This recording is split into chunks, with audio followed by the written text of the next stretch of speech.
Those who make the worst use of their time are the first to complain of its brevity. Two persons cannot long be friends if they cannot forgive each other's little failings. Life is a tragedy for those who feel, and a comedy for those who think. The pleasure of criticizing takes away from us the pleasure of being moved by some very fine things. Such a great misfortune not to be able to be alone. There are only three events in a man's life: birth, life, and death.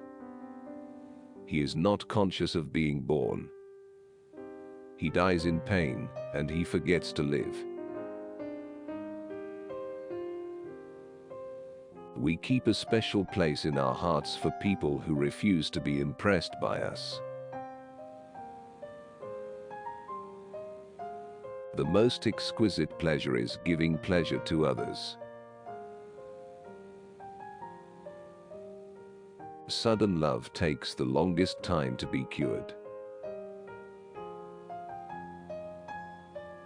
When a book raises your spirit and inspires you with noble and manly thoughts, seek for no other test of its excellence. It is good and made by a good workman. The unnamed should not be mistaken for the non-existent. Most men make use of the first part of their life to render the last part miserable. Out of difficulties grow miracles. If some persons died and others did not die, death would indeed be a terrible affliction. The same principle leads us to neglect a man of merit that induces us to admire a fool. If poverty is the mother of all crimes, lack of intelligence is their father.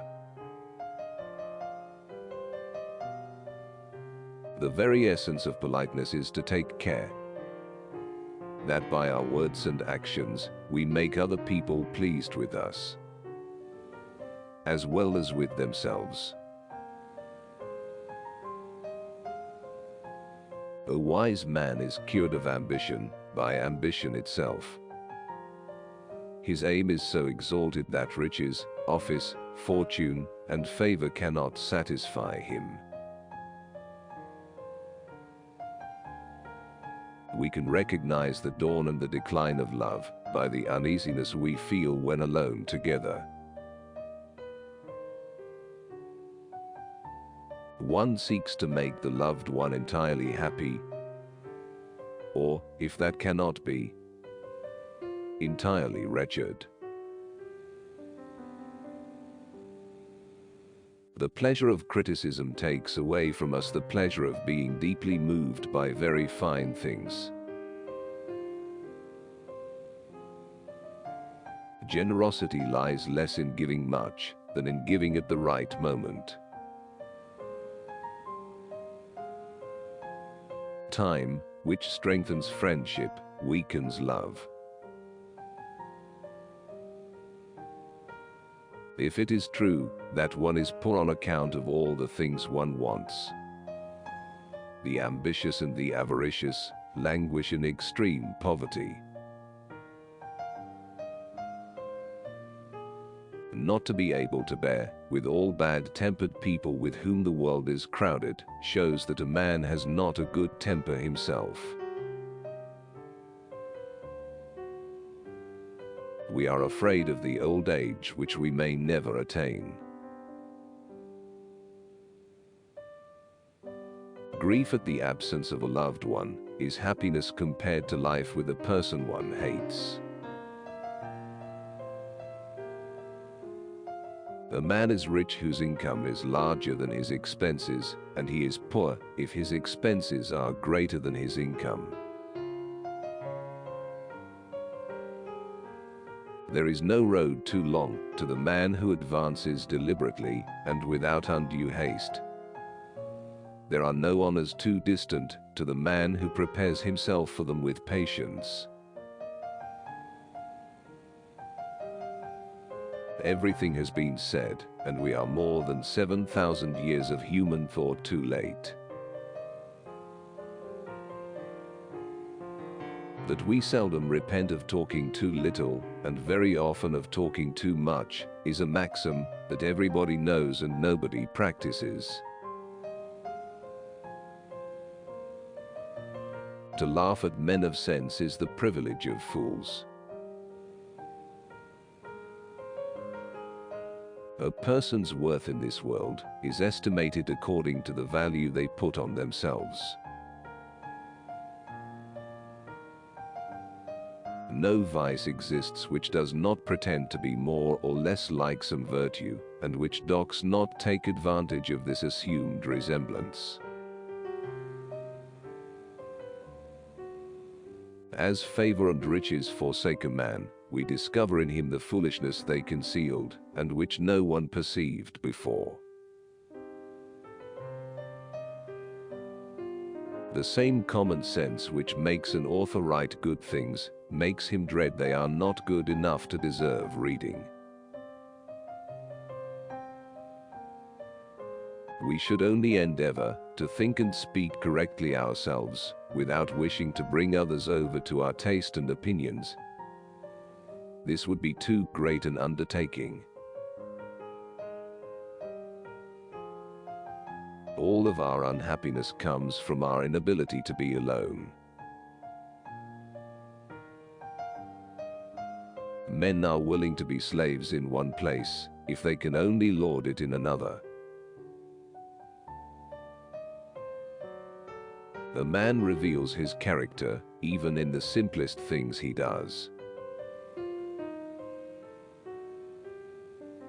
There are some men who turn a deaf ear to reason and good advice, and willfully go wrong for fear of being controlled.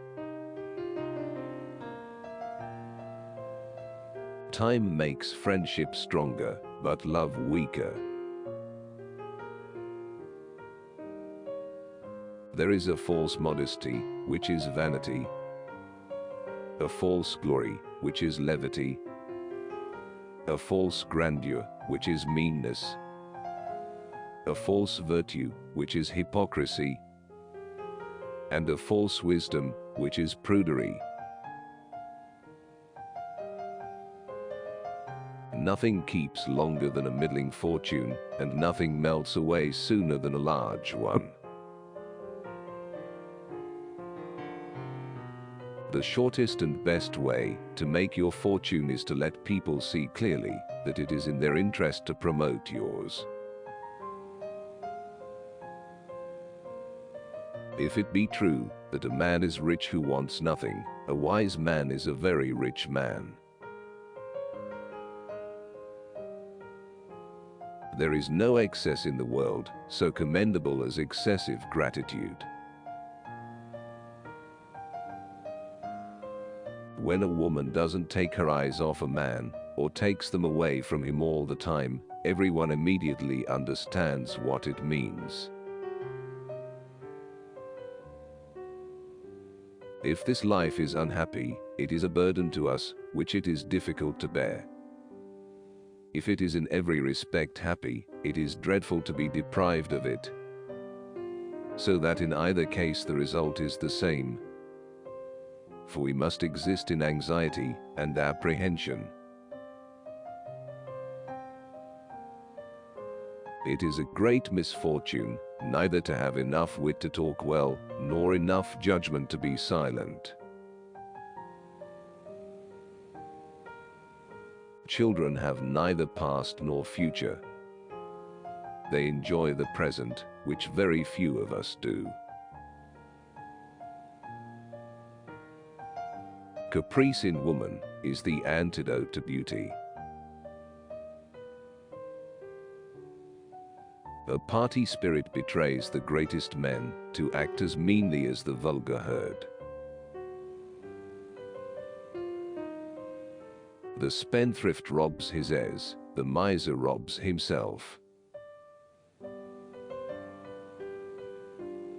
Next to sound judgment, diamonds and pearls are the rarest things in the world. Women become attached to men by the intimacies they grant them. Men are cured of their love by the same intimacies. The exact contrary of what is generally believed is often the truth. A coxcomb is one whom simpletons believe to be a man of merit.